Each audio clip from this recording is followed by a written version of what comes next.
Howdy folks, Jambareeqi here. Today marks a very special day. Why? Well, 5 years ago today, I uploaded my first ever video to YouTube, which was a review of the Aardman short, Ident. To celebrate this landmark occasion, I was going to count down my fanbase's top 10 favourite moments from my channel from the past 5 years. Unfortunately, I didn't get enough nominations to produce this video. Instead, I'm going to be doing something different. This is going to be a variety show of sorts, various fun things packed into one video, starting with a review of a Spongebob episode. The Spongebob episode I'll be talking about is called Franken Doodle. The story opens with an artist happily drawing on a boat, but he accidentally drops his pencil into the sea, and Spongebob finds it. Once discovering that the cartoons he draws with his pencil can come to life, he and Patrick start having some fun. At one point, Spongebob draws a crude portrait of himself. The doodle starts causing trouble, so he and Patrick must erase the doodle before things go too far. This episode is a great example of what makes SpongeBob SquarePants so awesome to me. It takes a simple, basic idea and expands it into a strange, wild narrative, one that can be neatly told under 10 minutes. The concept of a magic pencil gives plenty of creative room to SpongeBob as he starts using it to his advantage in many ways. SpongeBob is an inherently imaginative character, it's something I really love about him, and it's brilliant seeing him embrace something like this pencil. Doodlebob is both intimidating and hilariously wacky, posing as a violent threat but also speaking in nonsensical gibberish. It makes sense that his personality, mentality and language would be this warped. He was poorly drawn by a silly man-child, so his anatomy is too disfigured to properly function as a living entity. But the episode actually sympathises with Doodlebob, even though he's a menace. It addresses the sad and complicated side of being a 2D drawing forced into the 3D world. He's even given a redemption by the end, as SpongeBob finds him a home on a piece of paper, which makes him very happy. It's nice that the episode shows a human side to what's essentially a bad caricature of a sea sponge.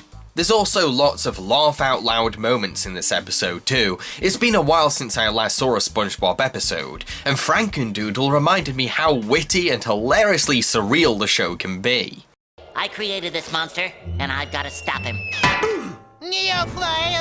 See what I mean, Patrick? Where's the leak, ma'am? My pencil! The artist has learned the first lesson of the sea. Always bring a spare pencil.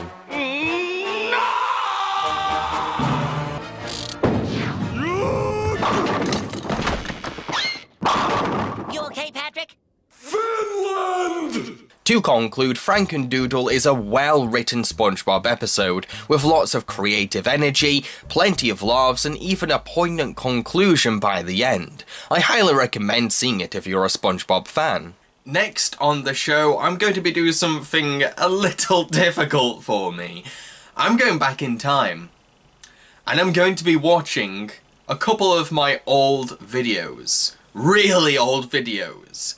Back to when I started on this channel. Whew, this is gonna be tough. Wish me luck. Ident is a 5-minute animation produced by Aardman. It's an interesting piece that explores human identities and the... I sound so serious. I have to consider this to be my favorite. I sound like I'm trying to sound seductive. This is Ident from Aardman, the creators of Wallace and Gromit. That adds a sense of humor to a somewhat bleak cartoon. The Adventures of Clutch Powers is a Lego movie that follows a renowned... Why did I talk like this at the start? As they journey on a quest... I sound like John Malkovich. It's not the first film spawned from the Lego toy brand, but it's the only one What? I've seen so far. The Adventures of Clutch Powers uses computer animation... I took myself so seriously back then. Lego bricks and figures. It's a film that's very loyal to the structure of... I'm like trying to sound extra posh. Posher than I usually am. Okay. This is Lego. It's The not most awful, but it's also sophisticated not outstanding. kind of The story is brand. very formulaic. Okay, so there was a time when I tried experimenting with like what was popular at the time. I noticed that Let's Play Some Scary Games was a big thing. So this is my attempt at it. Bricking myself. I'm interested in this. I'm not sure if I exaggerated myself or not. I can't remember. I probably did. Because I'm always interested in what kind of game designers are always up to. Sound is brilliant on this as well. Sound is really impressive. Really disturbing, obviously, as well. But Then again, I will admit that I can be easily scared sometimes. So, one of my early shows was a series called Weird Slices, where me and a friend would try different kinds of sound fillings. Like, we'd combine different weird ingredients, and this was one of them. Yeah, back then I had a black hat. I hadn't bought the red fedora yet. I wasn't too sure about what I wanted to go for visually. Oh yeah, we had a vomit bucket for this one because it was cookies and Marmite, and I really hate Marmite. So I was like, oh no.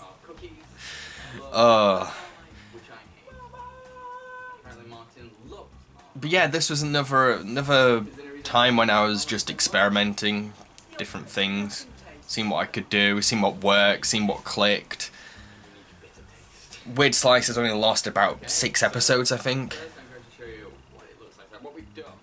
I have considered bringing this show back, to be honest, but it was always really difficult to convince a friend, hey, come try fried eggs and brownie sandwiches with me. Right, now we're going quite far back. This was the first of a vlog review I did. It was of Wreck-It Ralph. I'm not sure how it holds up.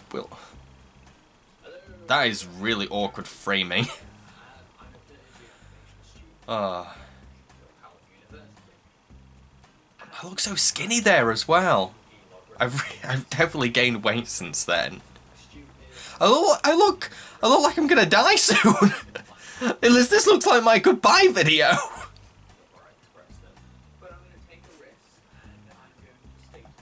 You know what, I kind of do miss having that size of frame for my videos. I can't in this pub attic. It's very restraining. But when I was filming in student flats, there was so much space to work with compared to here. I'm really quiet in this. Really quiet. Okay, so that was pretty awkward, but I'm going to be ending the show with a Q&A. Yes, I opened up questions to my Twitter and Facebook communities, and I'm going to answer a bunch of them now. I think there's potential for both an Inside Out 2 and a Zootopia 2. Inside Out 2 can help us to look at the minds of other kinds of characters from different generations, races, and genders. It will be really interesting, while Zootopia 2 can explore other kinds of cases that Nick and Judy can face. I've talked about this before in my review of the film, but I definitely believe that a Goof movie deserves way more love and appreciation.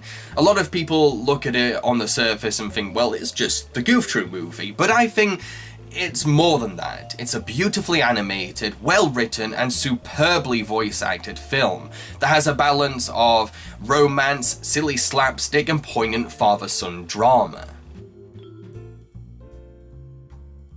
I don't have one specific favourite internet reviewer, I have loads. I watch review videos all the time, nearly every day. I'm obsessed with them. I'm always watching them to get inspiration, and I really love the craft.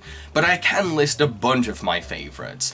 There's Cat Icarus, Bennett the Sage, Brutal Moose, Pushing Up Roses, Professor Juice, Giguk, Arcada, Holden Reviews, loads. Tons. I was also given 2 questions about Jambareeqi Reviews the movie. For those of you who don't know, I'm going to be making a film adaptation of my review series, Jambareeqi Reviews. 2 people asked me questions about the film. I'm going to be directing and producing this film. You have to know that filmmaking is my top priority in life. It is the biggest dream. It is the career I want the most. My interest in filmmaking came before my passion for film reviewing. And I'm totally crazy about doing this. However, the screenplay is being written by myself and 3 other writers, including Taylor Wyatt, Joel Hunt, and Tony Finnegan. 3 very talented people who have done some really good contributions to the script and also try to restrain me because I do need to be kept on a leash whenever I'm creating something, as I'm incredibly ambitious and my imagination is totally insane. So I do need people to ground me and remind me about a realistic budget.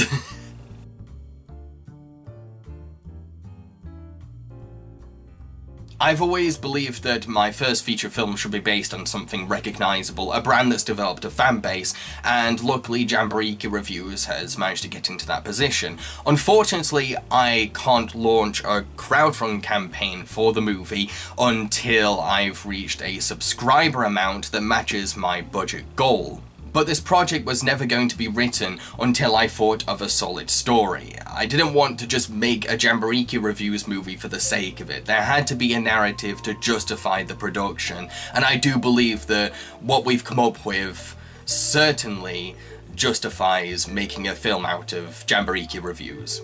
So that's all the questions I'll be answering, and this is the end of my 5-year anniversary special video. I really do appreciate all the support that you guys have given to me over the past 5 years, and I do really enjoy making videos for you guys, and I'm going to keep producing no matter what, because I'm crazy about doing this. It's my passion. It's a big part of my life, to the point where it's taken a while for me to actually let the fact that it's been 5 years sink in. Cheerio, folks.